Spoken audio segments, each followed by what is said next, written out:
Nous revoilà dans la deuxième vidéo où nous allons traiter de cette problématique de l'enfant, soit l'enfant unique, soit le dernier enfant, qui quitte la maison et la manière dont tu peux commencer par gérer les quelques semaines qui viennent avant son départ, qui, dans la plupart des cas, est une période de vacances, pour pouvoir en profiter encore un petit peu tant qu'il est là. Bonjour, mon nom est Sophie Stevens-Lemaigre de oserpartager.net. Sur le site, tu trouveras toutes les informations concernant les coachings et les formations en ligne que tu peux déjà prendre, qui concernent principalement comment comprendre quand la communication fonctionne vraiment et quand tu peux être entendu. Cela te permettra de pouvoir améliorer tes relations avec les personnes autour de toi et te permettre de continuellement progresser. Aujourd'hui, nous allons donc aborder la deuxième vidéo dans laquelle nous allons nous concentrer sur la partie qui a lieu maintenant.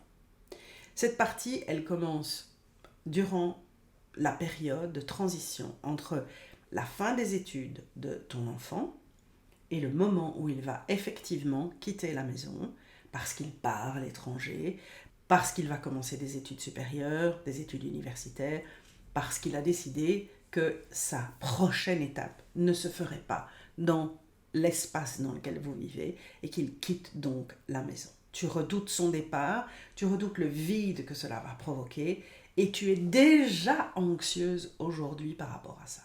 Pour t'aider à ne pas te focaliser sur le moment du départ, je t'invite à te focaliser en te basant sur le principe suivant. Je te le répéterai plusieurs fois, mais je vais déjà commencer par te les répéter maintenant. Il y a un dicton que je trouve très inspirant. Ce dicton dit « Hier, c'est le passé. Demain est un mystère. Et aujourd'hui est un cadeau parce qu'il s'appelle le présent. » Et je voudrais que tu comprennes bien cette troisième phrase. Apprends à utiliser le présent comme un cadeau. Au lieu d'essayer de te focaliser sur tout ce que tu crains qui arrivera peut-être au moment du départ de ton enfant, s'il te plaît, apprends à profiter de ce que tu as aujourd'hui. Qu'est-ce que ça veut dire? Ça veut dire que dans les prochaines semaines, tu sais que soit ton enfant sera encore à la maison, soit il sera éventuellement absent parce qu'il a des activités pendant les vacances, parce qu'il a prévu des vacances avec des copains, c'est possible, mais tu sais que vous allez passer du temps ensemble et éventuellement, je vous le souhaite, que vous aurez une période de vacances où vous serez tous ensemble en famille.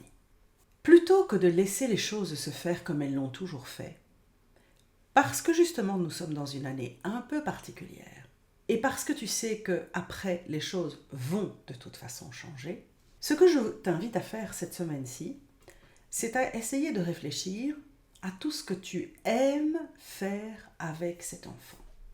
Si tu as eu l'occasion de vivre des expériences avec lui ou avec elle, si tu as déjà fait des activités avec lui ou avec elle, et que tu en avais vraiment bien profité, que vous aviez passé un moment que vous aviez vraiment apprécié, eh bien, pourquoi ne pas envisager de refaire plus de ce type d'activité? Par exemple, vous avez décidé de faire un atelier pendant 4 jours de macramé.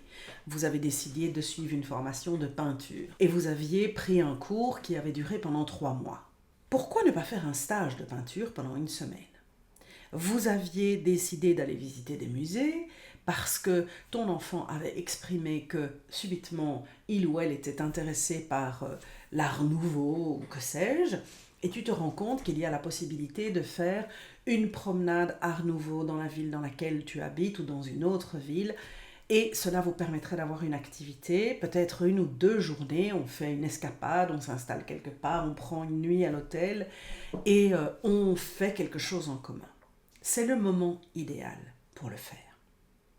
Alors, tu ne l'as peut-être jamais fait, ce qui est beaucoup plus compliqué parce que tu n'as pas de point de repère à ce moment-là. Et donc, ce qu'il faudrait que tu fasses idéalement, c'est de pouvoir avoir une discussion avec ton enfant en lui disant « Écoute, voilà, ces vacances-ci, c'est un peu des vacances particulières, c'est avant ton grand départ, et il faut le présenter de façon positive. Et j'ai envie qu'on puisse vivre une expérience différente. Et je voudrais que tu me dises ce qui t'intéresse dans la vie, ce qui pourrait t'amuser cette vacance-ci, ce que tu aurais envie éventuellement de faire. Alors, peut-être qu'il va te répondre « Je voudrais aller au parc aquatique pendant 2 jours pour jouer dans les toboggans ». Je te dirais qu'effectivement, moi non plus, c'est pas une activité que je trouve super passionnante, mais d'un autre côté, pourquoi ne pas te botter le derrière et te dire « Ok, c'est pas trop mon truc, mais je vais quand même lui faire plaisir parce que j'ai envie de lui montrer que je suis aussi à l'écoute de ses envies. » Et je me dis qu'effectivement, je vais peut-être lui proposer de faire ce qu'il me demande, mais je vais peut-être alors lui proposer une autre activité dans laquelle moi je me sens plus à l'aise. Et plus tu connaîtras ton enfant, plus tu l'auras quelque part accompagné dans l'évolution de sa vie, plus tu auras des points de repère éventuellement qui pourront te dire « Tiens, peut-être que ça pourrait l'intéresser. » Alors, ça peut aussi être le fait de se dire « On fait une activité, un week-end de découverte quelque part. » Pourquoi pas un mini-trip, ça peut être une solution. Et ça n'a pas besoin d'être cher et loin. Ça peut être un mini-trip de l'autre côté, dans une autre région de ton propre pays. Peu importe. C'est juste de prendre du temps, de se déconnecter de sa vie normale, de ne pas être physiquement chez soi pour ne pas tomber dans ces éternelles habitudes dans lesquelles on est quand on vit dans son propre environnement, et parce qu'on fait la cassure, de pouvoir se rendre disponible. Alors, se rendre disponible, ça ne veut pas dire qu'il faut que pendant 24 heures, voire 48, on soit collés l'un à l'autre, parce que je te garantis que ça explosera. Si tu as une vie dans laquelle chacun a ses activités, et que chacun a son espace de vie. Toi, tu vis dans le bas de la maison, l'enfant vit dans sa chambre, et il n'a pas tendance à traîner dans le salon, il a plutôt tendance à rester dans sa chambre. Ça veut dire que ton enfant a besoin de s'isoler par rapport à toi. Donc, si tu envisages ce genre de choses, je te mets en garde sur un élément, il faut que tu lui laisses des espaces-temps à lui tout seul. Je te donne un exemple. Imaginez que vous allez visiter une ville qui se trouve à quelques centaines de kilomètres et que vous avez décidé que vous passiez la nuit là-bas. Vous arrivez tôt le matin, vous avez prévu une activité ensemble que vous avez choisie, vous allez découvrir un site dans cette ville qui est intéressant. Toi, tu as envie, après ça, éventuellement, d'aller faire les boutiques. Et éventuellement, ton enfant n'en a pas envie. Eh bien, laisse-lui cette liberté. Donne-lui ce moment pour lui seul, pour elle seule, pour faire quelque chose qu'elle n'a pas envie de faire avec toi. C'est une manière à toi, de lui montrer que tu acceptes qu'il grandit, qu'elle devient quelque part une adulte, et qu'elle peut éprouver des besoins qui soient hors de toi. 2, tu fais quelque chose que tu as envie et tu apprends à le faire seul. C'est un petit pas vers cette direction que tu devras de toute façon prendre à un moment, quand tu seras seul. Et c'est un moyen d'apprendre quelque part à ajuster votre dynamique familiale parce que chacun d'entre vous évolue. Et ensuite, lorsque vous vous retrouvez, partagez, exprimez-vous, créez des moments avec GSM interdit, avec mobile coupé. Parce que, particulièrement avec les jeunes aujourd'hui, ils sont tellement accrochés à cet outil qu'ils n'arrivent pas en fait à s'en détacher. Ceci dit, j'ai vu beaucoup de parents qui sont aussi nuls que leurs gosses. Ah oui, je suis très franco là-dessus. Pour moi, si on n'est pas capable de se détacher de son GSM, c'est qu'on ne sait plus communiquer avec les gens. Et si ce sont des nouvelles normes à mettre en place parce qu'elles n'ont jamais été mises en place chez toi, eh ben c'est le bon moment de le faire. Surtout quand vous êtes à l'extérieur. C'est plus facile à faire à l'extérieur. À la limite, si tu as l'occasion, cherche un restaurant GSM interdit. Parce qu'en fait, ça existe de plus en plus. Ce sont des restaurants où tu déposes ton mobile à l'intérieur d'une boîte quand tu arrives au restaurant, pour être certain que tu ne seras pas tenté d'aller le chercher dans ton sac. On a vécu comme ça pendant des milliers d'années. Je pense qu'on peut continuer encore 1 heure ou 2. C'est aussi un moment pour reconnecter et pour pouvoir parler d'autre chose. Et ce n'est pas le moment choisi où tu vas commencer à donner des conseils à tes enfants.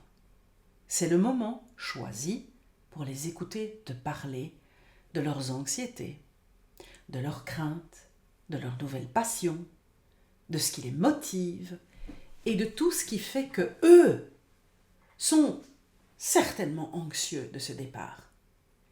mais ils sont aussi excités par ce départ. Alors pourquoi ne pas prendre ce moment pour apprendre, pour les écouter, pour lui demander ce qu'il pense, comment il se sent, s'il est anxieux, ce qui l'excite, ce qu'il trouve captivant, ce qui lui donne déjà envie d'y être.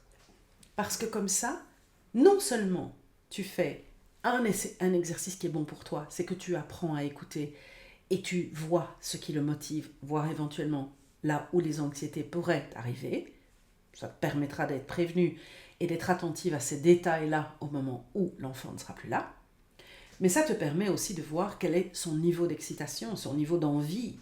Et surtout, lorsque tu te donnes un espace pour pouvoir discuter, où tu es là juste pour l'écouter, elle ou lui, c'est lui permettre de t'exprimer tout ce qu'il trouve enthousiasmant à l'idée d'entreprendre cette nouvelle vie. Parce que c'est ça aussi qui se passe pour l'autre, pour l'enfant. La nouvelle vie, elle n'a pas lieu que toi, dans ton désarroi et dans ta solitude. Elle a aussi et avant tout lieu pour l'enfant qui va découvrir complètement une nouvelle vie.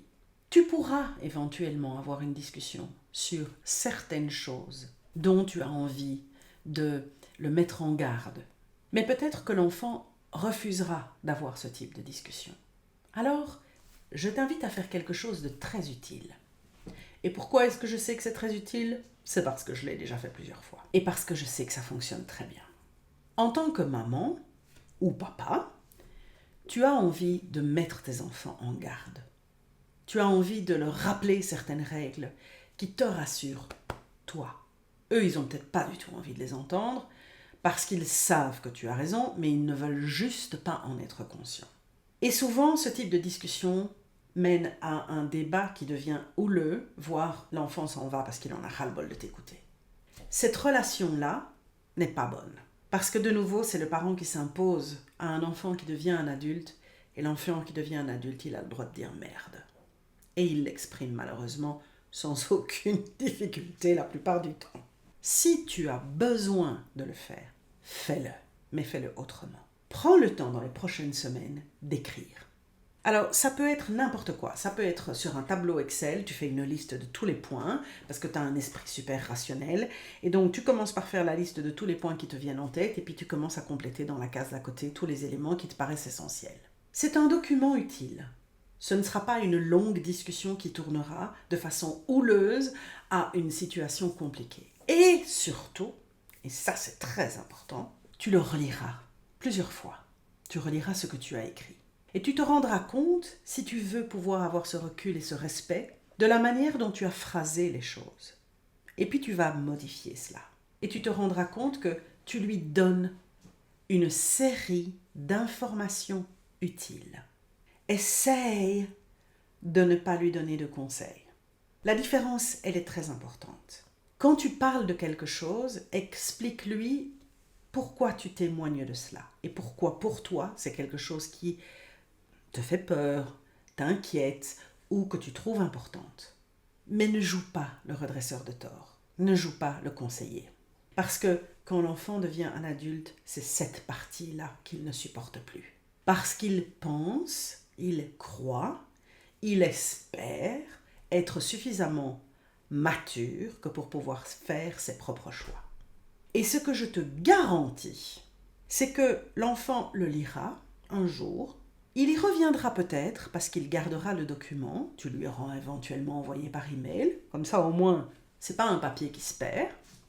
Et quand ce lui sera utile, il se référera à ce document. Et si tu apprends à lui transmettre des informations à titre informatif pour qu'il soit juste conscient, tu vas te rendre compte que il prend ces informations qui lui sont très utiles parce qu'il en a grandement besoin tout le temps.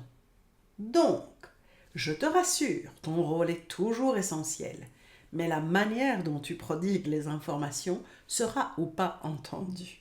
J'espère qu'avec tous ces exemples, tu comprends ce que j'essaye de te dire. Profite des prochaines semaines. Essaye de te négocier quelques moments qui sont importants pour échanger, pour partager. Et la raison pour laquelle j'insiste là-dessus, c'est parce que je voudrais que même si vous avez traversé peut-être une période un peu plus difficile ces dernières années, même si tout n'est pas toujours idéal dans votre relation, vous puissiez ensemble construire quelques moments de pépite, quelques moments où tu seras là pour profiter, pas pour conseiller, pas pour jouer la maman, juste pour partager, pour observer ton enfant, pour t'étonner éventuellement de ce qu'il dit, de ce qu'elle pense, et te rendre compte que peut-être il est temps que tu regardes cet enfant qui grandit sous un angle un peu différent. Parce que tu vas devoir construire progressivement une relation qui vient vers l'égalité. Mais on en reparlera, pas de problème, nous n'en sommes pas encore là. J'espère en tout cas que tu vas pouvoir déjà réfléchir à cette liste de choses que tu as envie de faire dans les prochaines semaines et que tu pourras, avec ton enfant, trouver des moments que vous pourrez partager. Ça peut être une soirée dans un restaurant que l'enfant rêve d'essayer de tester, ça peut être un week-end, ça peut être une expérience, ça peut être une formation, peu importe, choisissez ce qu'il vous plaît, ce que vous pouvez vous permettre de faire, mais partagez des moments pour le plaisir d'être ensemble. Voilà de quoi t'inspirer en tout cas pour cette semaine-ci. Et à la prochaine fois. Salut! Cette vidéo t'a intéressé? Tu y as puisé quelques informations qui pourraient être utiles? Alors pourquoi ne pas la partager avec quelqu'un dans ton entourage? Quelqu'un qui ne connaît peut-être pas encore la chaîne.